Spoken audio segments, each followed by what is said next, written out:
So we are back. We want to do our review now, which is the major thing we are supposed to do today. Okay, so let us look at our review. Under this, what the rule is saying is that that is exceptional case 3A. All right. So we have when a compound subject is joined together with correlatives, the singular verb is used, as in the following examples. When a compound subject is joined together with correlatives, that's correlative conjunctions, okay, neither nor, either or whether or, okay. So when it is joined together by correlative conjunctions, the singular verb is used. So here what they are saying is that there are the compound subject, the first one is singular, the other one is singular. That is, two of them must be singular. The two of them must be singular. So if you like, you can bring the first one to the beginning, you can shift them. If you like, you can shift them, bring the first one here, boy and girl, you can make it girl and boy. Man and woman, you can make it man and woman. Principal and vice, you can say vice and principal. So if you like, and it depends on how you like, but the fact is that the two of them are singular, so any one of them can come first or second. So what they are saying, that's what they are saying. So if two singular subjects are joined together by correlatives, then the singular verb is used. Okay, two singular subjects are joined together, so they become compound subject. So what will happen is then the two of them are joined together by correlatives. So a singular verb will be used. So let us go fast now. So that is review. Okay, review now. So what is saying here is that our first example under this one is neither the teacher nor the student is here. Neither the teacher nor the student is here. So you can see teacher singular, student singular. Then we have student is here. You can either say teacher is here or singular is here, or student is here. Teacher is here or singular, or student is here. So there you have neither the teacher nor the student is here. So any one of them, either teacher or student, will take is. So there you underline your student. You underline student. And when you underline student, you point your arrow down on the second line. The third line, you write your S1. So it has taken is. So you underline is. When you underline is, you point your arrow downward. And then in the third line, you write your V1. So that is what they are saying. It is not wrong of you to say neither the teacher nor the students are here, because students is one. So you say is here. Your teacher is also one. You can say is here. So that's what they are saying. So we'll go to example 2. 2 says, either the girl or the boy plays the piano. Either the boy or the girl plays the piano. Boy singular, girl singular. So it plays. So we have girl plays the piano. So you underline girl, and when you underline girl, you point your arrow down on the second line. The third line, you write your S1. So girl plays the piano. Plays with S is third person singular verb. Third person singular verb. Okay, so you underline plays. When you underline plays, you point your arrow downward in the second line, and then the third line, you write your V1. So it is wrong of you to say either the girl or the boy play the piano. If you remove the S, that is third person plural verb, which is wrong. So you cannot, your subject cannot be singular and then you make your verb plural. So it is wrong. So the correct form is either the boy or the girl plays the piano, or either the girl or the boy plays the piano. You can shift them.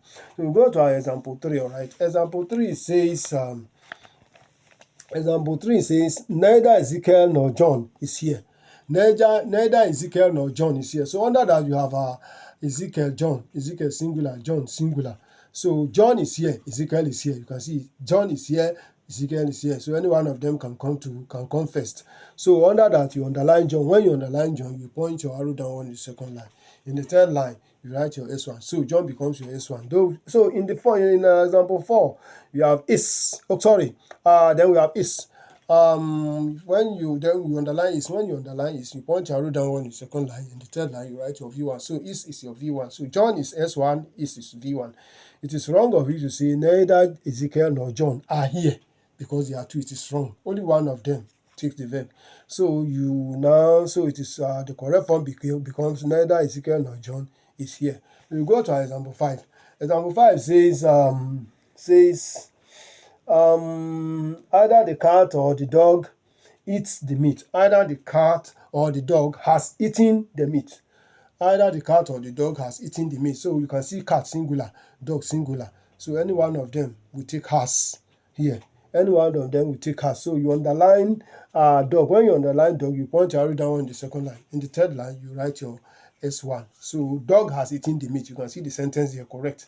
Dog has eaten the meat, cat has eaten the meat. So you underline dog. When you underline dog, you point your arrow down in the second line. In the third line, you write your S1, and then you underline has. Has is the auxiliary verb. Has singular.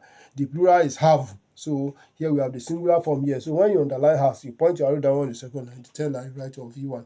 You go to our example 6. 6 says, neither Mark nor Ben leads the team. Neither Mark nor Ben leads the team. So you can see leads. Leads. Okay, leads the team.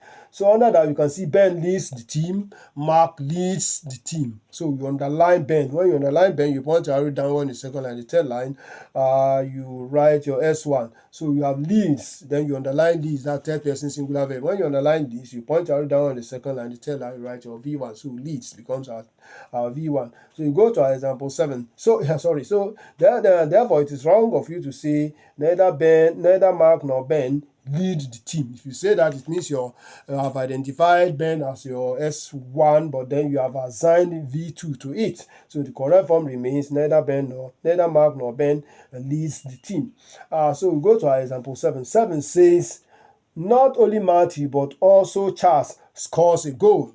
Not only Matthew but also Charles scores a goal. So under that, we have Matthew scores a goal, Charles scores a goal. You see, so any one of them can shift. You can shift any one of them. So here you underline Charles.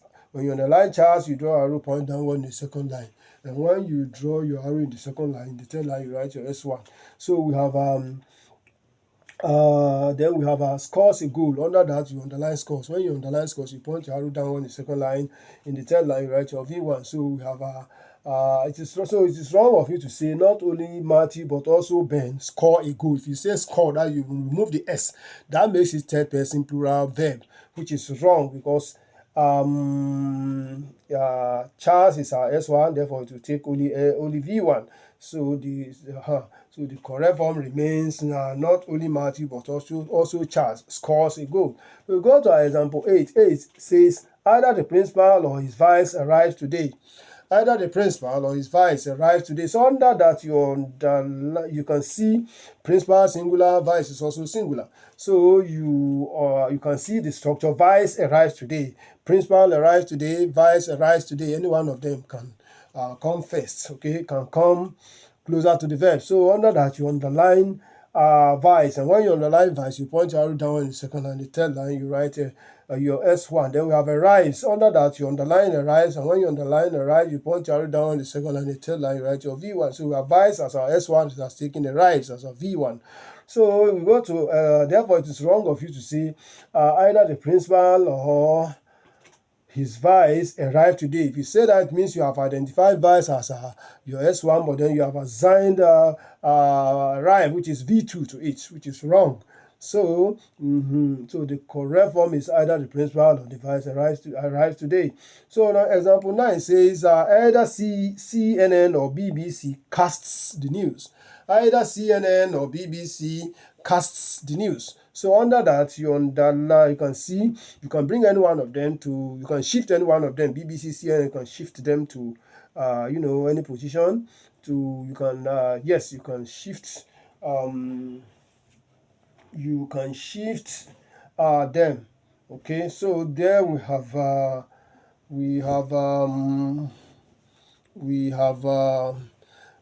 okay, so there you can underline. You underline BBC, and when you underline BBC, you point your arrow downward in the second line, and in the third line you write your S1, and then so BBC becomes our S1, and then you underline casts. Okay, when you underline casts, you point your arrow downward in the second line. In the second line, the third line, you write your V1. So it is wrong of you to say either CNN or BBC cast the news. You say that it means your BBC is S1, but then you have taken V2. Okay, so the correct form remains either BBC or CNN cast the news. So we go to our example 10, of course, which is the last one in the review. We have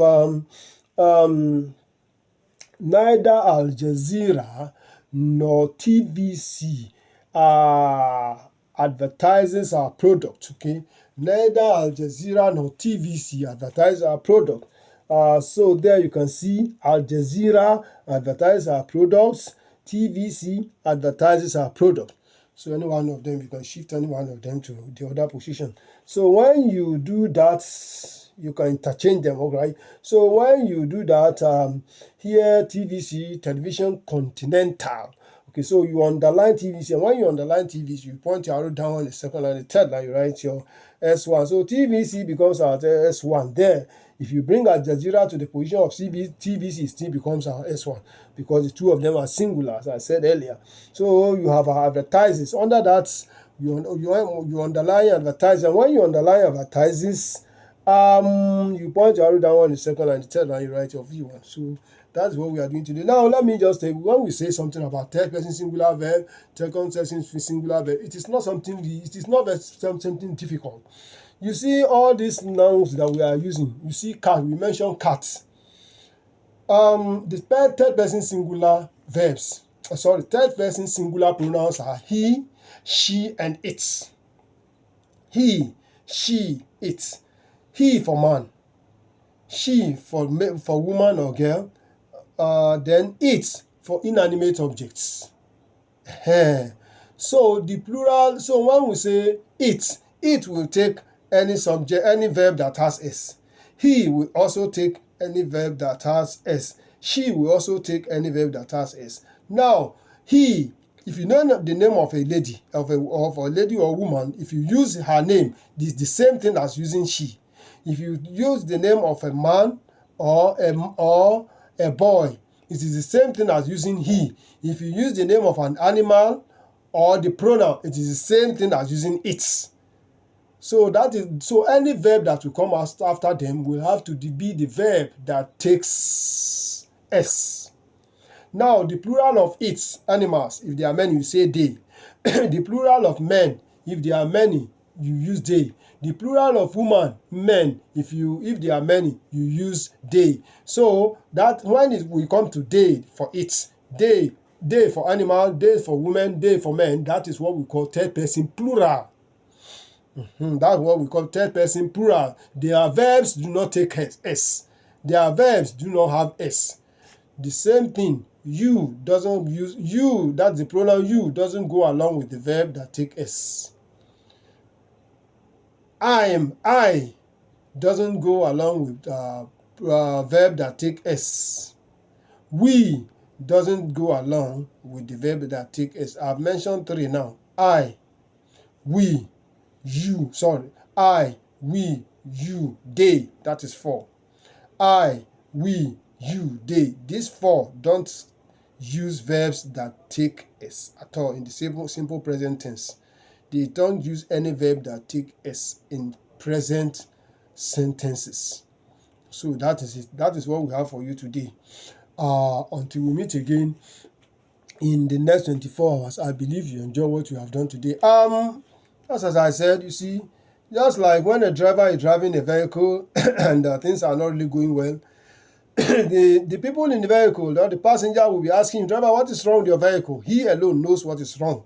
Yesterday, when I was presenting this thing, my man was telling me that probably there was something wrong. But an hour before, just some minutes, let me just say less than 30 minutes before the pronunciation, an hour before the presentation, I looked at my notes and I discovered that yesterday where I was supposed to write a verb, I wrote subject.